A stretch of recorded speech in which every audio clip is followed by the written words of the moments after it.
Hi people, welcome to the Run Testers and to our review of the Lululemon BeyondFeel, a relative newcomer to the running shoe shelves. This is a neutral daily trainer-cum-easy day shoe that Lululemon says is designed for maximum cushioning and effortless glide. So does it deliver? Well, watch on for our multi-tester Lululemon BeyondFeel review.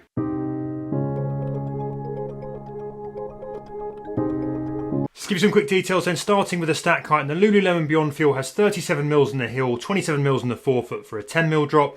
Weight-wise, it tips the scales at 11 ounces or 314 grams in our UK men's 8.5 test shoe. That's about as heavy as daily trainers come. It's up there with the Asics Gel Nimbus 26 and the Vega Condor 3.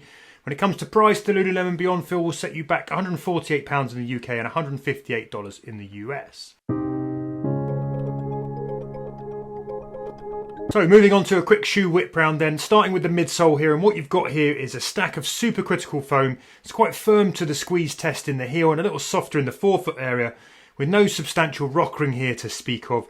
Up top you've got the seamless ventilated mesh. It's quite generously padded heel collars, tongues and laces.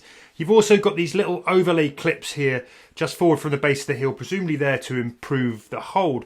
When you flip the shoes over, you've got a pressure mapped outsole with high abrasion, high traction rubber for flexibility and traction. It's quite an aggressive grip for a road shoe really. It's almost got these kind of little lugs or studs on them across the whole base, but that's looking nicely durable too.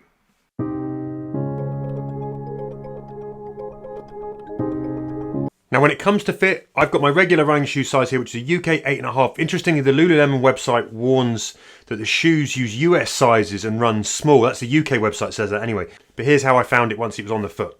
The way I'll describe these fit, there's really good heel hold from those big sort of padded collars. I get good lockdown across the top from the lacing. That big padded tongue takes anything off. Lace pinch, they hold well across the midfoot. There's no slipping, particularly in that kind of rear portion. Just felt well cradled, well looked after from that point of view. Up into the toe box, I think you've got this kind of flexible sort of uppers that there's plenty of flex across the top of the toe box because the uppers are flexible and you can wiggle your toes. And overall, there's really sort of good space in the toe box. I'd say, you know, like a middling kind of volume up there. No complaints about that. They feel just the kind of right side of hugging overall, really. But you can kind of get that flex, which makes them a comfortable fit for me. And I recommend going true to size in these shoes. Fit-wise, this fits pretty standard to Lululemon shoes, but I think it's worth mentioning that they come up a little bit different because they're based on US or Canadian sizing for in the UK market. So I'm normally a 5, I run in the UK 5 for most shoes, apart from New Balance, which come up a bit smaller, come in a 5.5 for them. And these are a US 7 and it's a UK 5.5. I think in a lot of shoes, a US 7 is UK 5. So it's worth noting they do come up a little bit smaller. It's worth checking the size conversion on the Lululemon website. So yeah, these are a UK 5.5, they're a US 7. I've got enough room in the toe box and they're a comfortable shoe fit-wise. They've got a lovely kind of plush cushioning on the tongue. They've got a good amount of like lockdown when you're wearing the shoe. You're really kind of secure in the shoe. And it is comfy, but yeah, I would definitely check different sizes. I would check the size conversion on the website, and if you can, go into a Lululemon shop and try them on just to be sure. So yeah, they fit well, but worth checking the size converting.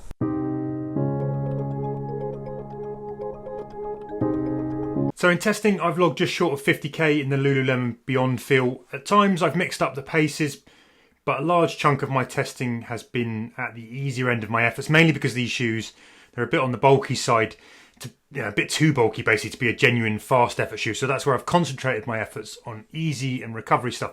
Now my overriding response to BeyondFeel is that it's kind of okay. It's firm, big, blocky ride that doesn't benefit from any kind of rockering. So the result is a shoe that lands flat and firm. And the initial shoe that came straight into my mind for comparison with this was something like the Under Armour Infinity. It's got that same big shoe feel, but a shoe that's not the liveliest or most cushioned ride. They feel kind of old school compared to many of the new daily trainers we've tested. And the BeyondFeel for me lack the punch and liveliness or softness and spring of the likes of the Nova Blast 4, the New Balance 1080 V13, the Brooks Ghost Max, Ghost 16. These all offer more. Now, if I was looking for a general shoe to do the odd bit of running and gym work, kind of general day-to-day wear outside of workouts, maybe this shoe ticks a box, but it's lacking somewhat. It definitely fits into the basket shoes that demand you clip over quickly with a faster foot turnover, I think, in order to offset the overall kind of firmness of the stack. The lack of rocker means you're not getting any help with that stiffness, and roll through isn't that smooth. There's not a huge amount of response either, I don't find. You can expect to do quite a lot of work in this shoe.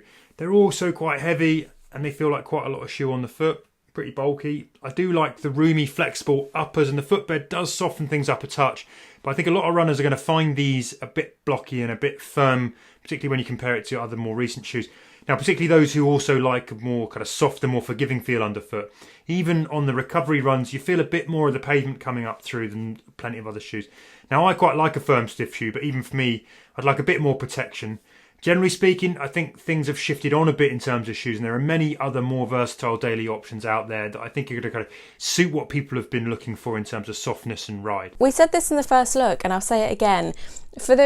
This looks like a max cushion shoe. There's an awful lot of foam here. It's pretty heavy, but it's not. It doesn't feel like a max cushion shoe underfoot, and I think that really took me a good few rounds to wrap my head around. Because when you put on a shoe that's this plush, you expect to sink into it. You expect it to be really, really soft underfoot, and it's just not. It's a firmer midsole foam for sure. It's not a bad thing if you don't love that really like sinking, plush, pillowy, running on clouds kind of feel. If you prefer a firmer shoe, you'll like this shoe. It's definitely a daily running trainer. I've tried to wear it for a tempo session where I've been picking up the pace. As I've mentioned, I'm not doing an awful lot of speed stuff at the moment. I'm still getting back into it after having my son. So it's not like it's not a shoe that you'd reach for a tempo session. It felt quite clunky. I felt like I had to work really, really hard to run a bit faster in this shoe. But if you're looking for a shoe that you can, wear casually, I think it looks amazing. You could easily run commute in this shoe and then wear it in the office, or a shoe that you're just going to wear on the treadmill or for like a Barry's class, and then doing some casual 5Ks, easy runs in it. This is a great shoe. I think you could probably go up to a half marathon distance in it. There's no reason why you couldn't, but it's not the fastest and it's not the most versatile, but Lululemon aren't claiming for it to be that. As I said in the first look, this is definitely my favourite Lululemon running shoe to date. I did loads and loads of miles in the Blissfeel Trail, which I absolutely loved. The Blissfeel I found a little bit firm for the pavements. That's got even less cushioning than this shoe. So it's definitely my favourite Lululemon road shoe today. I still love the Blissfeel Trail. I think that's a great shoe for, again, running on trails where it's going to be a bit softer, but it's not a soft, plush, cushioned running shoe, and it's kind of not what you see is not what you get with this shoe.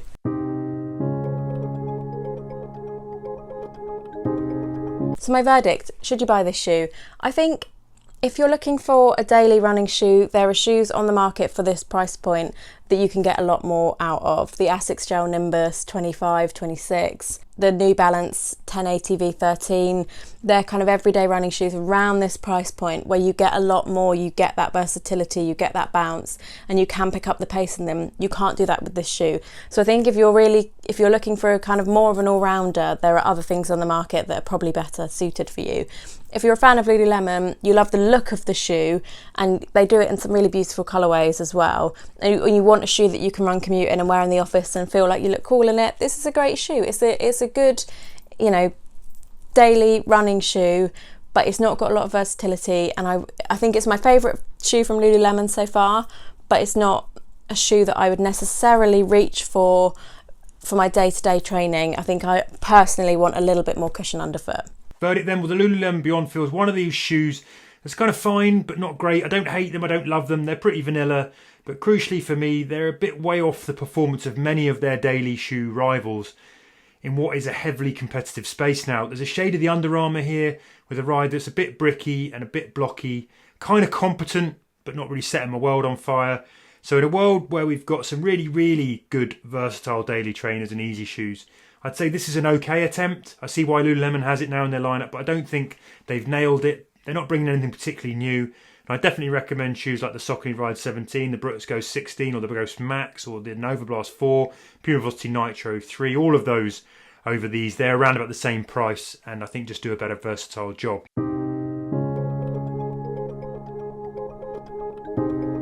So there you have it, that's been our review of the new Lululemon BeyondFeel. We hope you found it helpful. Don't forget to hit like and subscribe, ring the bell for more great Run Testers videos when they land. If you're interested in daily trainers, I'm going to pop a video up on the channel now that you should definitely watch. Otherwise, thanks for stopping by, and we hope to see you again soon on the Run Testers. Happy running, people.